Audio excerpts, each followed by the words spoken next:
वफादार बाज। राजा जयचंद्र को शिकार का बहुत शौक था। उन्होंने शिकार में दिशा ज्ञान के लिए एक बाज पक्षी पाल रखा था। बाज राजा का बहुत ही विश्वासपात्र था। वह जहां भी शिकार को जाते बाज को साथ ले जाते थे। एक दिन राजा शिकार करने गए हुए थे। शिकार का पीछा करते करते वे बहुत दूर निकल गए। तब राजा ने बाज से कहा, मित्र, शिकार तो हाथ से गया, अब तो बहुत प्यास लगी है, पानी तलाश करो। बाज उड़ गया, ढूंढते ढूंढते परेशान हो गया, मगर उसे कहीं पानी नजर नहीं आया। तो निराश होकर बाज राजा के पास लौट आया और बोला, राजन, मुझे कहीं पानी नहीं दिखाई दिया, अब क्या होगा? मारे प्यास के हमारे गले में कांटे चुभ रहे हैं। आप धीरज रखिए, मैं एक बार फिर कोशिश करता हूँ।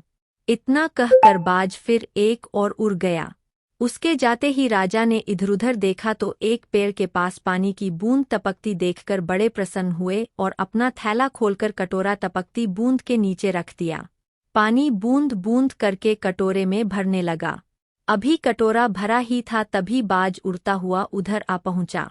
उसने पानी के कटोरे की ओर देखा। उसी क्षण राजा ने कटोरा उठाया और पानी पीने के लिए जैसे ही मुंह की ओर बढ़ाया, बाज ने बड़ी तेजी से उड़कर पंजे से झपट्टा मारकर कटोरे का पानी बिखेर दिया। यह देखकर राजा आग बबूला हो उठा, नमक हराम, तूने मेरे पीने के पानी को गिरा दिया, मैं तेरी बोटी बोटी नोच डालूंगा।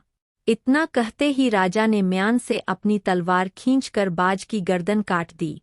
बाज कुछ क्षण तड़पकर शांत हो गया।